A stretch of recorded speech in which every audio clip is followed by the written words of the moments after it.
Hi, everybody. This is Adam Elenbaas from Nightlight Astrology, and you're listening to another episode of my series on the Hermetica. In this episode, we're going to be looking at the topics of the gods and the hierarchy of creation in Hermetic philosophy. So this is the fifth episode of a series that I've been doing on the Hermetica, and in each episode, we have been working through different dialogues from Hermetic philosophy and trying to understand the cosmos and astrology from the standpoint of Hermetic philosophy. So I want to show you a slideshow today that will walk us through everything that we really need to know about this particular series of chapters, so you can follow along. But I'm going to work through a few preliminary notes before we dive in. First thing that you should know is that if you really want to follow along with this series, you should start from the beginning and watch episodes 1 through 4, because there is a progression to this series. You can watch any of these episodes on their own, but I would recommend starting at the beginning. That way you'll get a nice deep philosophical and historical overview in the first episode, and you'll see how the philosophy is building upon itself one chapter at a time throughout the series. So that's where we're heading, and you should be able to see it on the screen now. What's the basic purpose of this series? It's to give students of astrology an introduction to Hermetic philosophy and its relation to the spiritual center of astrology. And the main reason that we're doing this is because the mythical or legendary founder of astrology is said to be Hermes Trismegistus. One of the best ways that we can learn about the philosophy of astrology, which is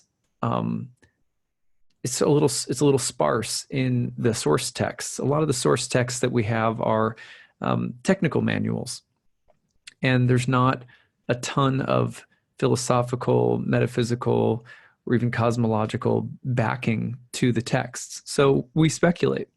And what happens when we extract technique and theory from an ancient practice like astrology without endeavoring to understand the spiritual heart of the tradition is that we end up becoming practitioners who are missing the real heart of the equation. We don't know why we're doing what we're doing.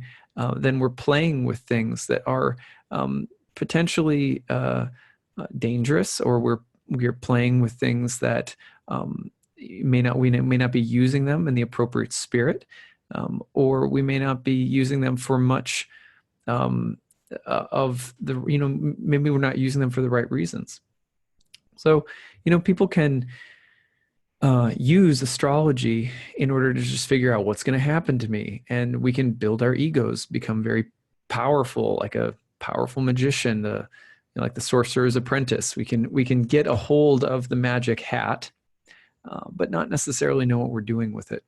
Now, I don't claim that I have all the answers or that I'm necessarily even doing it correctly. I try my best, probably like everyone else, but I have in my own life found that it's been very helpful to endeavor to understand what the philosophical and spiritual origins of the tradition are. And I think the Hermetica is one of the best sources for that. So that's the purpose behind this series. We're going to work our way through this particular textbook right here, which is an edition by Timothy Freck and Peter Gandy called the Hermetica, The Lost Wisdom of the Pharaohs. If you are following along with the series and you want to treat it like a little mini course, you could order this book from Amazon. It's from Tarcher Penguin, Tarcher Cornerstone edition. The reason I picked this book is I really also like their Tao Te Ching, and I published my first book with Tarcher Penguin and have a relationship with them on some level that made me a little fond of their Cornerstone edition series. So at any rate, I think it's a great translation, though. It's not just some, it's not just some bias that I have. The reason I love the translation is because Hermetic dialogues can be very dense, and the Hermetica by Freck and Gandy is consolidated, very accessible for beginners, and is put into almost like prose poetry combination.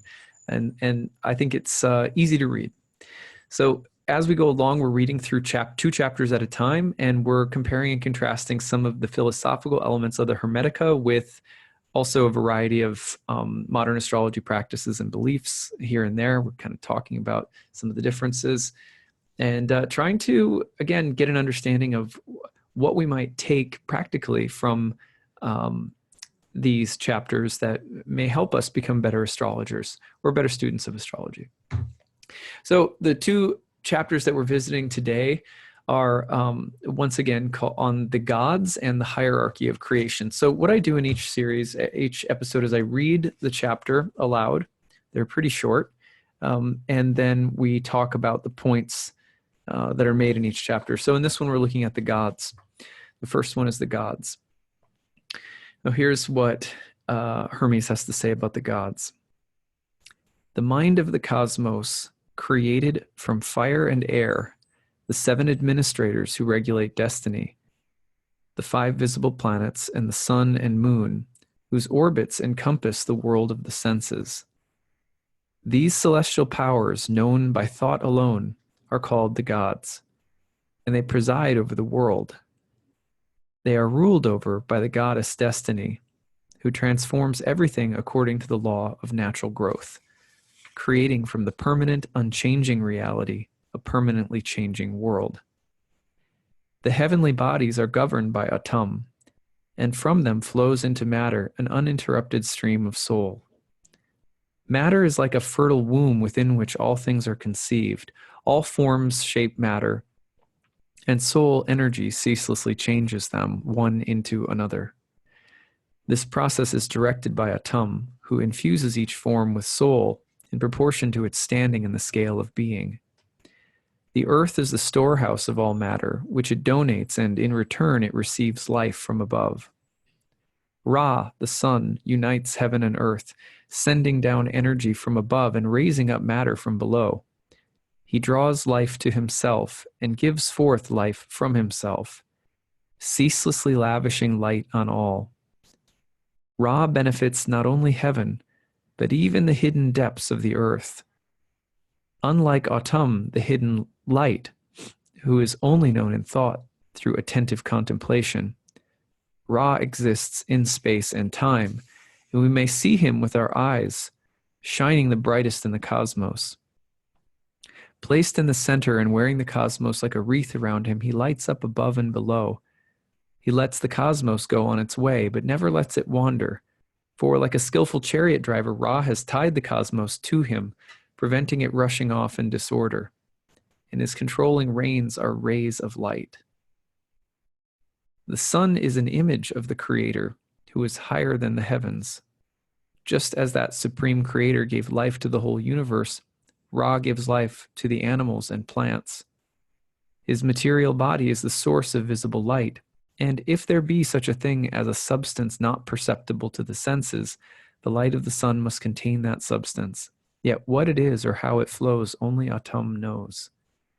The sun continuously pours forth light and life. Ra nurtures all vegetation, gathering the first fruits, produced by the power of his rays, as if in his mighty hands, bringing out sweet perfumes from the plants. In the same way, our souls, like heavenly flowers, are nurtured by the light of Atum's wisdom, and in return, we should use in his service all that grows within us. Beautiful passage. Let's take a look at some of the individual points in the passage. So in this chapter, Hermes is setting out to describe the gods and the role of the planets in creation, especially the sun, Ra. He starts off by saying that the mind of the cosmos, created from the elements of fire and air, the highest, subtler yang elements, fire and air, the 7 planets, or administrators of destiny. They're said to regulate destiny. So right away, what are we told about the planets? We're told that they are comprised of high, subtle, elemental forces, that they are made by the mind of the cosmos. The mind of the cosmos, remember, is in turn something that is created by God, and is a sort of reflection of God, but not identical to God. It's a lot like Brahma in Hindu cosmology, and who is a creator God, like a first, almost like a first person in the material created world. So at any rate, the planets are said to administrate destiny. They regulate or they administrate destiny. So they're assigned as the administrators or regulators of destiny. In this sense, we can understand the planets in Hermetic philosophy in much the same way that Hindu astrologers and cosmologists have talked about them. The planets are like the multiple hands of a clock, and their directions and motions and cycles are basically indicators or regulators of karma. Karma meaning cause and effect, the unfolding of changes in the universe according to natural law, or even in this case, higher karmic law that we don't always understand, or is a little more mysterious to us. The planets' orbits are said to encompass the realm of the senses, which is to say that the things that they indicate, the karma that they indicate and regulate, pertain to things happening in the material world of change that we can sense with our five senses. Or let's put it this way, even if we can't with our five senses necessarily, the implication is that the changes are happening in a material sense. What is a material sense? Things that come to be and pass away, things that change form constantly. So, and that's generally thought of as the sensory world, even though, of course, there are admittedly very subtle realms of the sensory world that not all of us have, we don't smell it necessarily.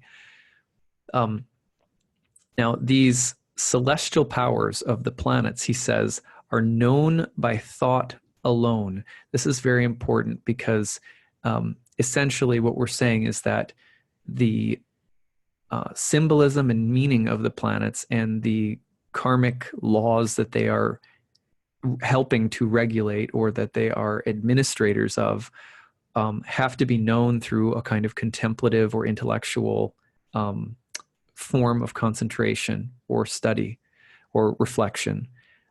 They're not things, these powers are not things that you can see like rainfall. This is very important because sometimes there's a very strong argument in modern astrology that the planets are doing things to us, that they're creating all of the changes in some material sense, like one billiard ball striking another. But we really don't have that picture even thousands of years ago in the Hermetica. Instead, what we have is something of a higher nature, a nature of thought and archetype, you might say, that is a part of how changes are occurring, and that the movements of the planets, in other words, are a part of a higher realm, and that the way that they administrate karma is from a higher realm downward into the material realm. So to try to understand the planets as material causal forces is really not the way to go. Material causal forces are expressions of higher archetypal powers that exist in a realm that is in some ways beyond material causality. The material causality that seems to occur in the world, the chain of seemingly endlessly connected causal events, is being governed by almost like higher archetypal powers that are, again, shouldn't be thought of as material, like one billiard ball causing another to be moved. These powers, all of the planetary powers, are in turn ruled by the goddess Destiny, who transforms everything according to natural laws. Now, I'm sort of speculating here, but of course, in Hindu cosmology, Maya is thought of as a kind of goddess, and she is related to the constant fluctuation of material events that kind of pull things along.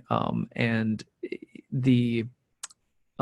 it's very interesting because you'll also see different goddesses of fortune depicted in both the East and the West, that are ultimately in charge of the administration of karma. So you have quite an interesting hierarchy being presented, because you have the planets, who are creations of the cosmic mind, and in turn are administrating karma in the world of change in the material sense.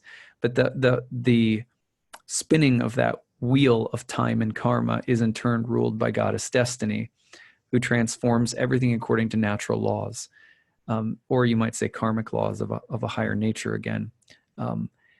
She takes, this is why, by the way, we have a certain amount of reality that can be understood in terms of natural law. A lot of stuff can be predicted in chemistry, biology, physics, etc.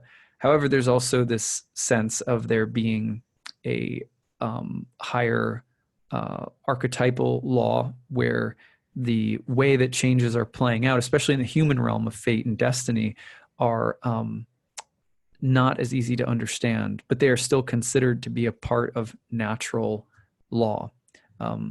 And that's tough for us, right? Because in this day and age, unless you can measure it in a very concrete and empirical way and demonstrate it as a causal connection in a material sense, not really thought of as a science.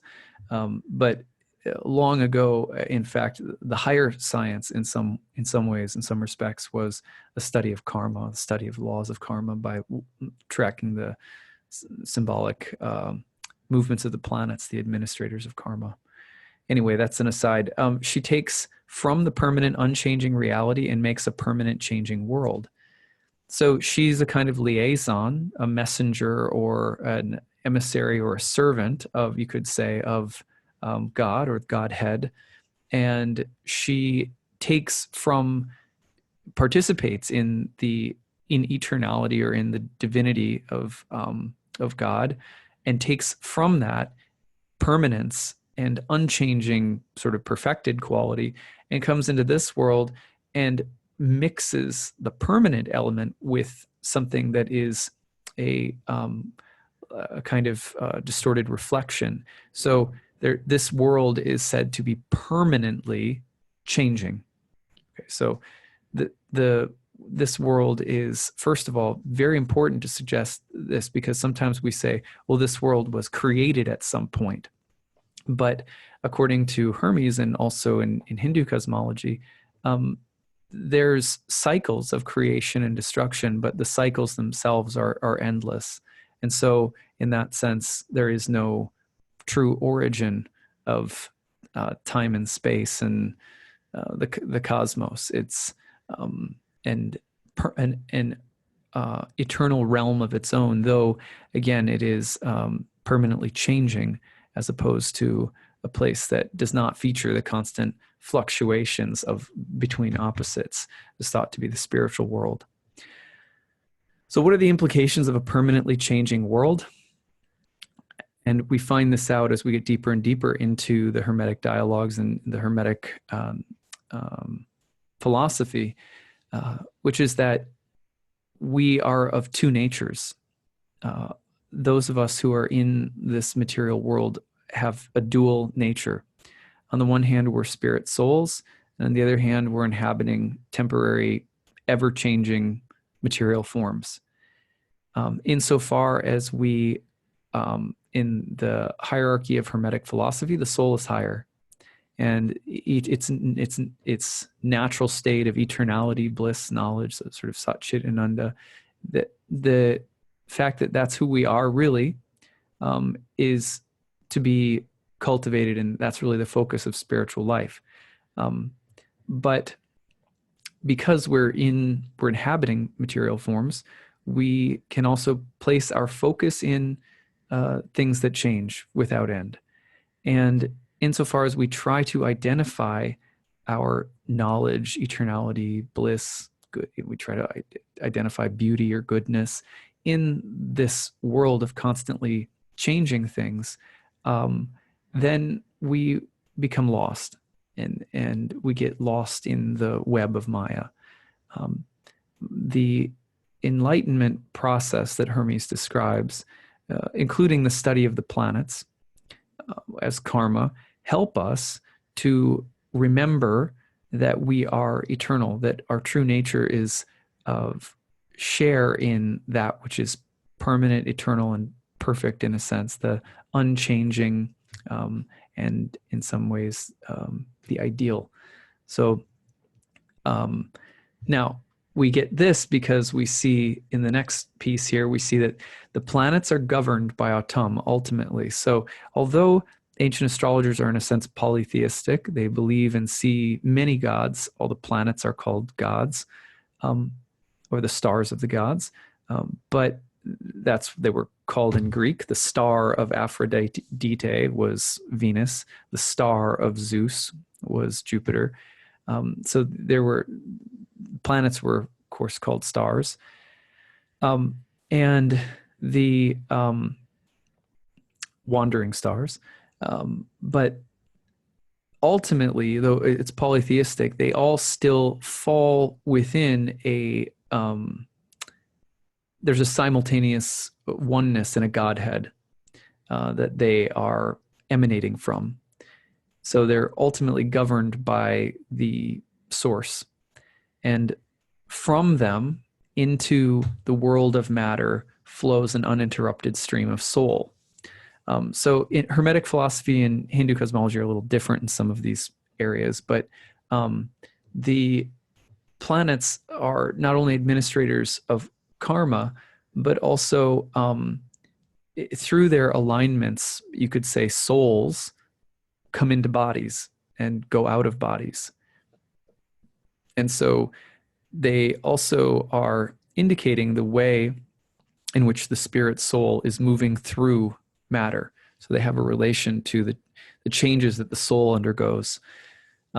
Soul energy ceaselessly changes material forms.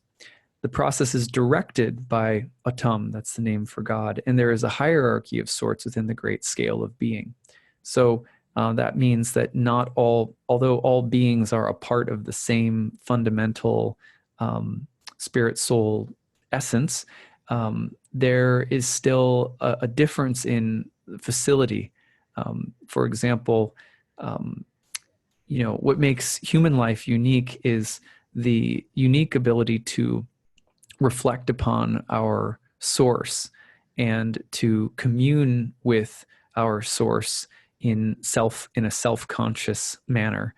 I heard someone the other day in an interesting talk saying that in Indian philosophy, that what makes human life unique is the ability to use words, because once you use words, you can speak mantra, and mantra is a direct connection to source.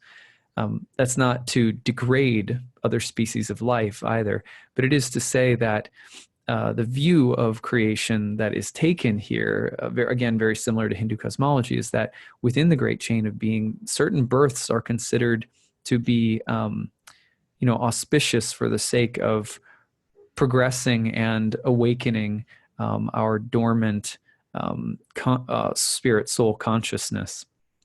And that's important because the process of the transmigration of the soul is ultimately directed or governed by divinity. And we all have spirit soul. Everything is endowed with spirit soul. And in that sense, everything is equal and beloved. But there's also a kind of hierarchy of how the soul moves in proportion with the forms that it takes. So at any rate, it's left pretty open. He doesn't go into specifics, but then he says Ra, the sun. Now he starts talking about the sun, and he says the sun unites heaven and earth, the heavenly place with the material place, as it's a mediator between the two, sending down energy from above, from heaven, conceptualized as light, and raising up matter from below. So like just flowers and plants and everything grow upward toward the light. So send light down, draw things up.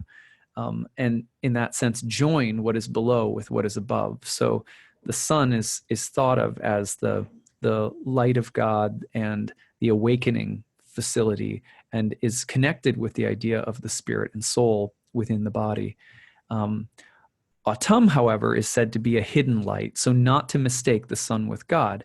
The kind of light we're talking about with God is beyond the duality between light and dark that we see in this world, because someone will inevitably say, well, what's so bad about darkness?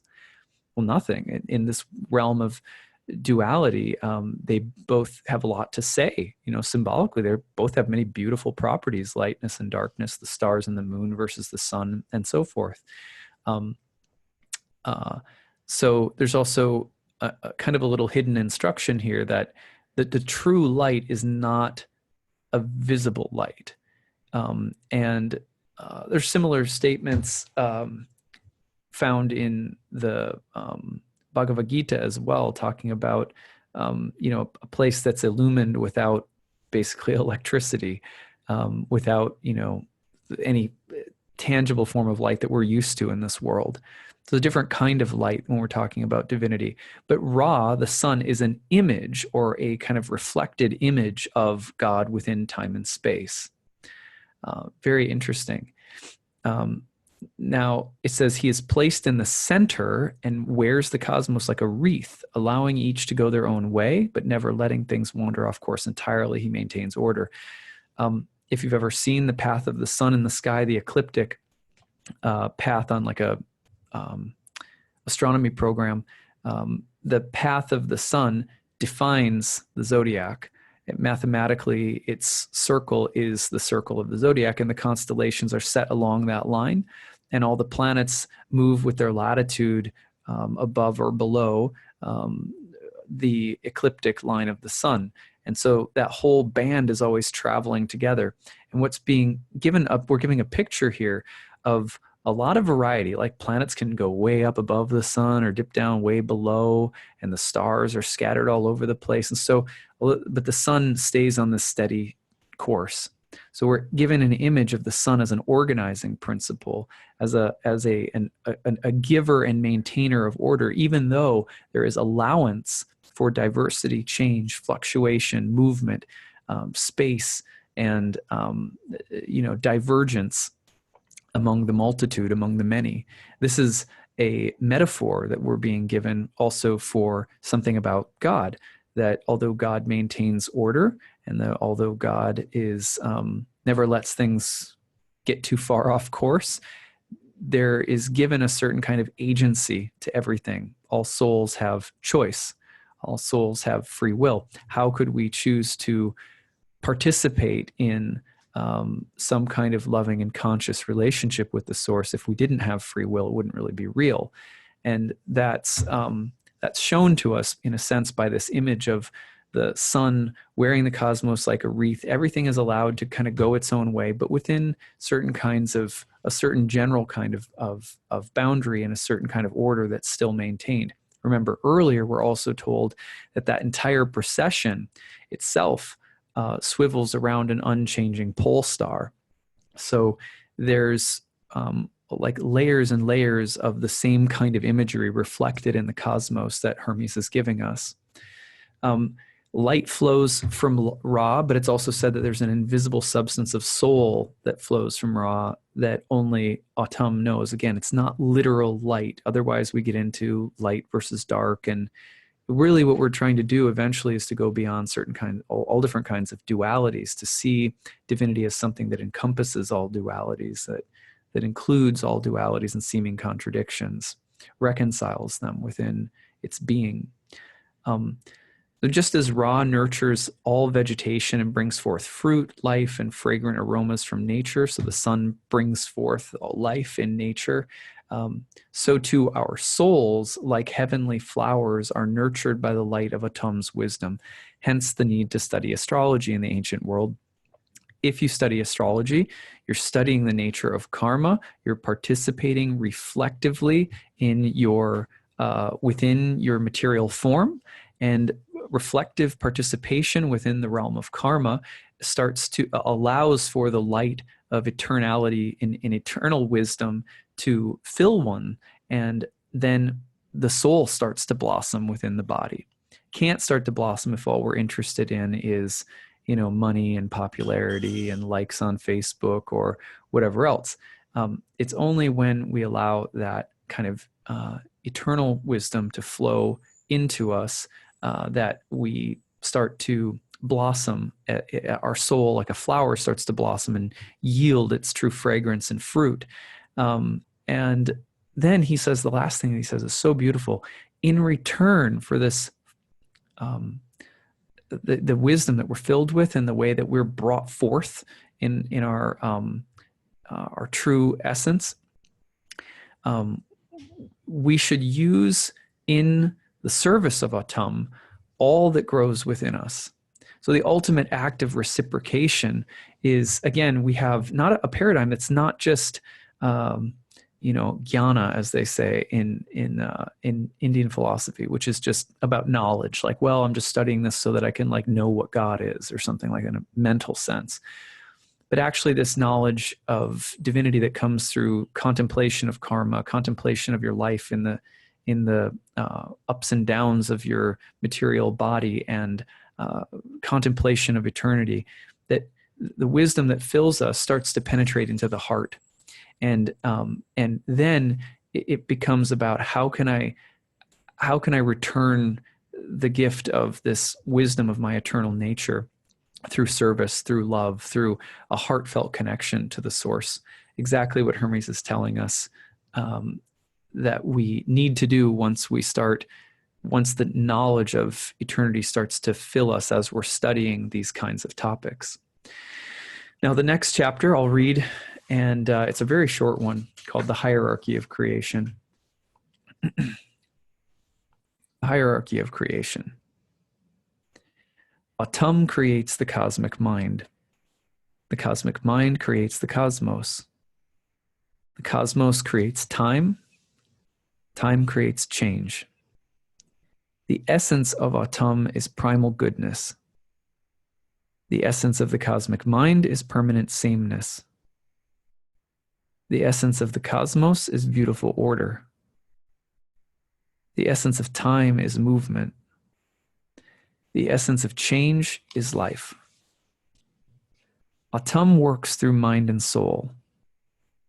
The cosmic mind works through immortality and duration. The cosmos works through turning and returning. Time works through increase and decrease. Change works through quality and quantity. Cosmic mind is in Autumn. The cosmos is in eternity. Time is in the cosmos. Change is in time. The cosmic mind is permanently connected to Autumn. The cosmos is made up of thoughts in the cosmic mind. The cosmic mind is an image of Autumn. The cosmos is an image of the cosmic mind. The sun is an image of the cosmos. Man is an image of the sun. It's very compact, and it reads almost like a sutra, which has a meaning almost like a suture or a stitch. Tight, compact statements that are really dense, actually, when you try to take them apart. So Hermes is laying out the hierarchy of creation. First, Autumn, Godhead, creates the cosmic mind. Again, you could think of this almost like a reflective, similar but separate creator, almost like a demigod or Lord Brahma or something like that. Cosmic mind then creates the material cosmos. The cosmos creates or engenders time. Time creates change. So now you have the picture of something that is different from, but the same as divinity, the Godhead. And its nature is first that it is mind, that from this mind, on a kind of ideal archetypal level, the material cosmos is created, which in turn creates time, which is the circle that will govern change. and in turn comes changes in an endless cycle. And then remember, from everything within material creation is ensouled, and everything has agency and is reflective of the same hierarchy and emanating pattern. So you and I are souls who are, in a sense, constantly changing forms in the material world. We also have mind, and we exist as we have our existence in a material sense within an archetypal level. We are archetypal beings, ensouled and archetypal beings who, coming down through that sort of hierarchy, we end up in material bodies, and then we cycle through them constantly. As we go back up the chain and start to reflect upon our archetypal nature and our participation in cosmic mind, we slowly start getting up to the sense of ourselves as divine spirit souls. And that's the idea of where we find, and as we do that, our heart is filled with love, because the natural relationship between the creator and the creation, so to speak, is love. So that's sort of how it works. Then he talks about the essence of each one of these things. The essence of autumn, excuse the typo there, is goodness. You could also say, other places in the Hermetica, Hermes says not only goodness, but beauty, all good and beautiful qualities. Because anything that's good, in a sense, to Hermes and other places is also beautiful and true. So you have like that: beautiful, good, true, just. These are all the natural state of divinity, all opulences, all beauty, like that. So the essence of cosmic mind, here's the first created being. Cosmic mind is permanent sameness. So even, again, this is interesting because cosmic mind is separate. It's an emanation from source, and its true nature, but its true nature is the same as source. So in a sense, what you're talking about is a separate but connected feature of God, right? Separate but same. The essence of cosmic mind is permanent sameness, participates in eternality. The essence of cosmos is beauty and order. So in the cosmos, we see on display for us physically, we see both beauty and order. Even though there is a place also in the circling dualities of this world for disorder, but disorder and order have a relationship with one another that is itself ordered. Things fall into disorder and then they come back to order, right? So, and beauty, the essence of time is movement. So Hermes tells us that time moves and creates change, and the essence of change is life in the material sense. Life, and then eventually death, right? And then life. So again, if you've ever seen The Lion King, which my daughter watches, like the circle of life. So essence of change is life. Then Hermes tells us that autumn works through mind and soul. Autumn works through mind and soul. So remember, autumn works through mind. What is the essence of the cosmos? Cosmic mind. And then through soul, the cosmic mind is ensouled, and from it emanates souls, plural. So autumn works through these things. There's difference, but there's sameness again. Cosmic mind works through immortality and duration.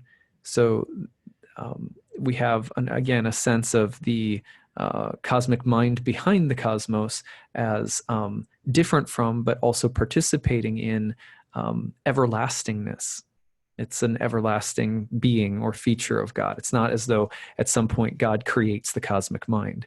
The cosmic mind is not the same as God, but it also is, and it's eternal in that sense too. There's no real creation point for any of this. There's no real starting point for any of it. Cosmos and so neither is there for the cosmos. Cosmos works through turning and returning. That's a circle. The planets reflect that in their cycles and circles. The sun in its circle, its movement around an unmoving pole star, symbolically speaking, all shows us turning and returning, turning and returning. So the cosmos displays eternality, even though it's constantly moving and changing, through the repeatableness, the repeated qualities. And there is predictability too. And this is where we go back to what Hermes was saying about natural and karmic law that governs things. Time moves through increase and decrease. Things are increased and then they're decreased. In time, your wallet and your bank account is increased. In time, it's decreased, right? So this is the rule of time. Time increases things and decreases things. And it produces change. And change moves through quality and quantity. What is the quality of something and how much of it? And those things are always fluctuating as well. So if you really study this passage and play with it and work your way through the different levels and see the different connections, it's a very beautiful thought exercise that can help you start to see the kind of divine nature of the vision of the cosmos that Hermes is presenting. So last but not least, Hermes says, cosmic mind is in autumn. Okay, so that's why I said when he says that cosmic mind is sort of, creation of autumn, and that from cosmic mind flows forth the cosmos and ensouled beings, that cosmic mind itself has no beginning point, because cosmic mind is, in a sense, in autumn. It's a part of autumn, but it's different. Just like my hand is not all of me, but it's a part of me. It's not separate from me, but if you took it away, I would still be okay, right? So, I mean, maybe I wouldn't be able to write, but, which would suck, but I would still be able to live. So in that sense, cosmic mind is an aspect or is a part of God, separate but similar. Cosmos is in eternity. From cosmic mind flows cosmos. Cosmos, remember, because flows from cosmic mind, who is eternal, just like God. Cosmos is in eternity. Time is in the cosmos, which means time is also participating in eternality, and change is in time, which means changes are also never ending. Cosmic mind is permanently connected to autumn. The cosmos is made up of thoughts in the cosmic mind. That's the archetypal realm that Plato also talks about, and that the planets point us to. The cosmic mind is an image of autumn. The cosmos is an image of the cosmic mind. The sun is an image of the cosmos, and man is an image of the sun. So here is the complete story. Let's go through that piece by piece. I know it's a little tedious, but cosmic mind is permanently connected to autumn. So cosmic mind is this separate feature of God. And the cosmos is made up of thoughts in the cosmic mind, meaning the archetypal thoughts that exist in the mind of in the cosmic mind. The cosmic mind itself is an image of autumn, meaning it's like a reflected image. It's a picture of God. It's not the same as, but it's a reflection of. And the cosmos is in turn an image of the cosmic mind, another reflection. The sun is a reflected image of the cosmos itself, the beauty, the order, the allowance for one big thing to be happening while many diverse things are happening simultaneously. The sun is an image of the cosmos, and you and I, human beings, or ensouled beings, you might say, are an image of the sun. So in that way, everything participates in eternality, in order, in goodness, in beauty, in truth, in permanence. Although, as we're going to see in the next chapters forward, what to do about the fact that we forget all of this. And as a result of forgetting all of this, we get caught up in the changes and only identify ourselves as a reflection. And if we're only identified with a reflection, then we fall into the shadow. And we stay locked in ignorance. And what chance do we have then to evolve or elevate our understanding of ourselves or God or the universe or anything? So Hermes gets into that in chapters to come. The next two chapters we're going to look at are called the creation of humankind. So here's where we start getting into it, and the birth of human culture. So that's where we're heading. Okay, thanks for listening, everybody. I hope that you are enjoying this series, and please feel free to leave your own reflections on the series at any point in the YouTube comments. I really appreciate reading them and look forward to speaking with you next time. Okay, take care.